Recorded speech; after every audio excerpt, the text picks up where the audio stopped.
लेकिन पुराणिक उन्हें समझाने के लिए बाध्य नहीं थे।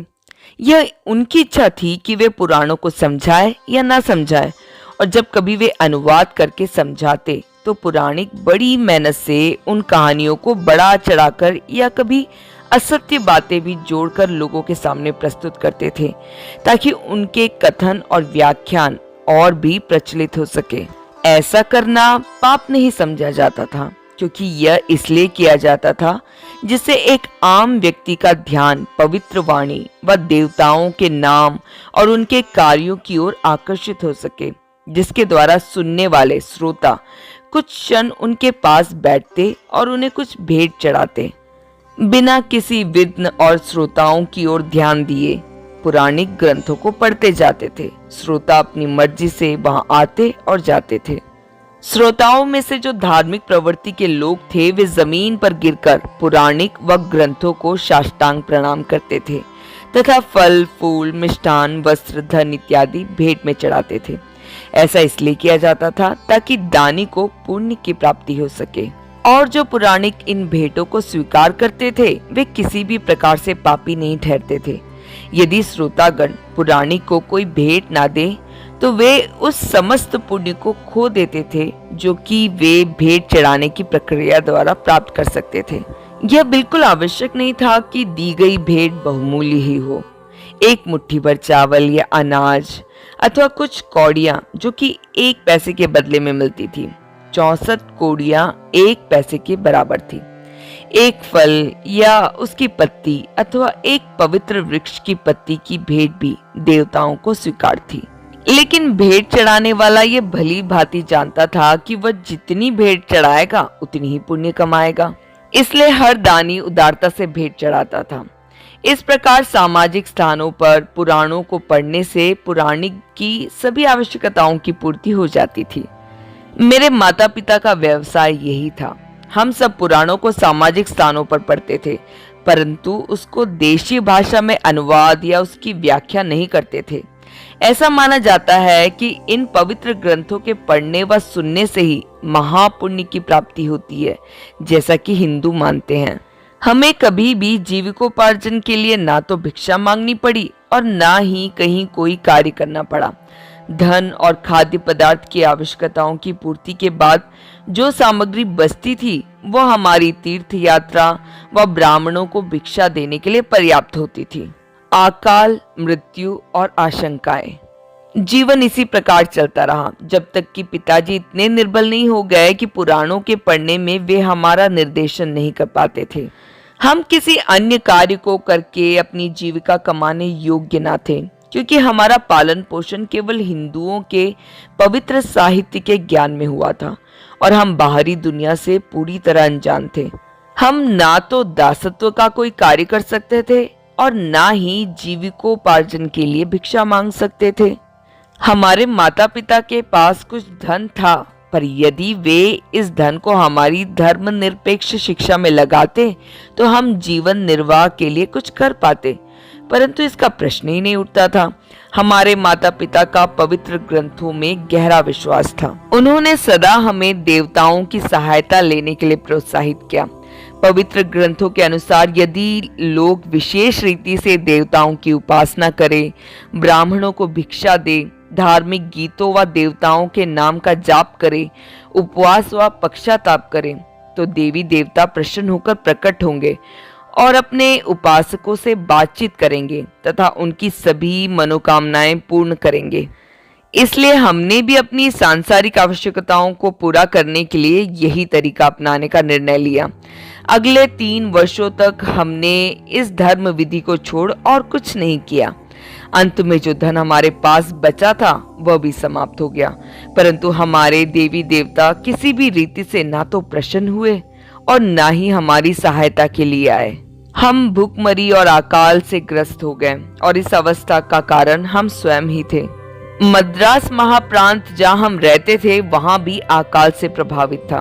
वहां पानी व खाद्य पदार्थों की कमी हो गई। भूखमरी ने लोगों को घेर लिया था और हम भी अन्य लोगों की तरह भटकने लगे। भीख मांगने व किसी तरह के ओछे काम निम्न स्तर का कार्य करने की हमारे स्वाभिमान ने अनुमति ना दी, और न ही हमारे पास ऐसा कोई व्यवहारिक ज्ञान था जिससे कि हम ईमानदारी द्वारा निष्कपट या निष्कलंक होकर अपनी जीविका कमा सकते। भुखमरी के अलावा हमारे सामने और कोई रास्ता ना था। कुछ ही महीनों के अंतराल में मेरे माता पिता व बहन इस भुखमरी के कारण चल बसे। मैं उन सब दुखों का वर्णन नहीं कर सकती जो कि हमने उस भयानक समय में सहे थे। मैं और मेरा भाई ही उस अकाल के बाद जीवित बचे, और फिर आरंभ हुआ हमारा भटकना। अपने मन की इच्छाओं को पूरा करने के लिए हम पवित्र स्थानों के दर्शन करते रहे तथा नदियों में स्नान व देवी देवताओं की उपासना करते रहे। हम पवित्र ग्रंथों के अनुकूल रहे और अपनी समझ के अनुसार हमने सभी नियमों का पालन किया। फिर भी हमारे देवी देवता हमसे प्रसन्न न हुए और न ही उन्होंने हमें दर्शन दिए। अंत में वर्षों की निष्फल सेवा के बाद देवी देवताओं व ग्रंथों के निर्धारित मार्ग पर से हमारा विश्वास उठने लगा। फिर भी हम पहले ही की तरह जाति विधि के नियमों को मानते रहे, देवी देवताओं की उपासना करते रहे व पवित्र ग्रंथों को पढ़ते रहे। परंतु जैसे जैसे धर्म पर हमारा विश्वास ठंडा पड़ता गया, हम धर्म निरपेक्ष शिक्षा पाने व ईमानदारी से जीविका निर्वाह के साधन ढूंढने लगे।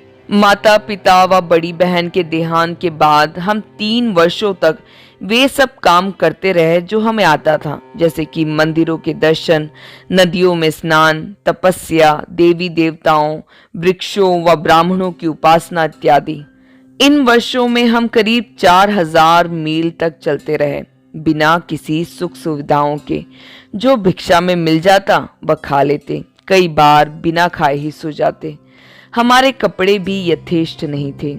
हमें केवल धर्मशालाओं में ही आश्रय मिलता था, जहाँ की निम्न जाति के लोगों के अलावा हर प्रकार के तीर्थयात्री व पर्यटक ठहरते थे। सन 1878 के दौरान हम दक्षिण से लेकर उत्तर में कश्मीर तक व पश्चिम से लेकर पूर्व में कलकत्ता तक घूमते रहे।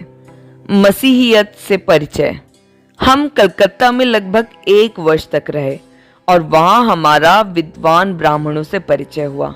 यहाँ मुझे और मेरे भाई को एक मसीही सभा में जाने का आमंत्रण मिला। हम इन सभाओं से अज्ञान थे, क्योंकि इससे पहले हम ना तो किसी हिंदू सुधारक और ना ही मसीही लोगों के संपर्क में आए थे। अपने परिचित ब्राह्मणों के परामर्श अनुसार हमने इस निमंत्रण को स्वीकार कर लिया। मसीही लोगों की ऐसी सभा में हम अपने जीवन में पहली बार सम्मिलित हुए थे। वहां हमने कुर्सी, सोफा, मेज व लैंप रखे हुए देखे, जो हमारे लिए नई वस्तुएं थी। वहां उपस्थित सभी भारतवासियों ने अद्भुत रीति से पश्चिमी वेशभूषा पहनी हुई थी। पादरी के.एम. बैनर्जी व कालीचरण बैनर्जी नाम से ब्राह्मण जाति के जान पड़ते थे, परंतु पहनावे से वे साहब दिख रहे थे। वे लोग अंग्रेजों के समान बिस्कुट व ब्रेड खा रहे थे, वह चाय भी पी रहे थे। उन्होंने हमें भी इस खान पान में भाग लेने के लिए आमंत्रित किया। यह सब देखकर हमें लगा कि कलकत्ता शहर के इस क्षेत्र में कलयुग आ ही गया है।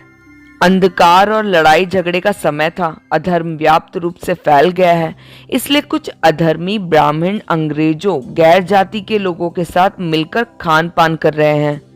इस सभा की सारी प्रक्रिया अद्भुत थी, जो कि हमारी समझ से परे थी। कुछ देर बाद उनमें से किसी एक ने एक पुस्तक खोली और उसमें से कुछ पढ़ा, और फिर सब लोग कुर्सी के आगे घुटने टेक व आंखें बंद कर कुछ बुदबुदाने लगे। हमें बताया गया कि वे इस प्रकार प्रार्थना करते हैं। वहां कोई भी मूर्ति ना देखकर हम इस निर्णय पर पहुंचे कि वे सभी उन कुर्सियों की पूजा कर रहे हैं जिनके सामने उन्होंने घुटने टेके हैं। मसीही लोगों की प्रार्थना करने की इस अनोखी रीति ने हमारे मस्तिष्क पर एक गहरी छाप छोड़ दी। इसके पश्चात उन स्नेही मसीही लोगों ने मुझे संस्कृत भाषा में अनुवादित पवित्र बाइबल की एक प्रति और कुछ अन्य वस्तुएं भी दी।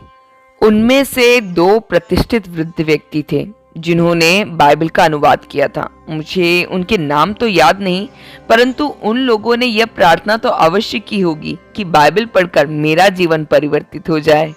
बाइबल के बाहरी रूप ने मुझे अवश्य प्रभावित किया, परंतु उसे पढ़ने पर मैं कुछ समझ ना पाई।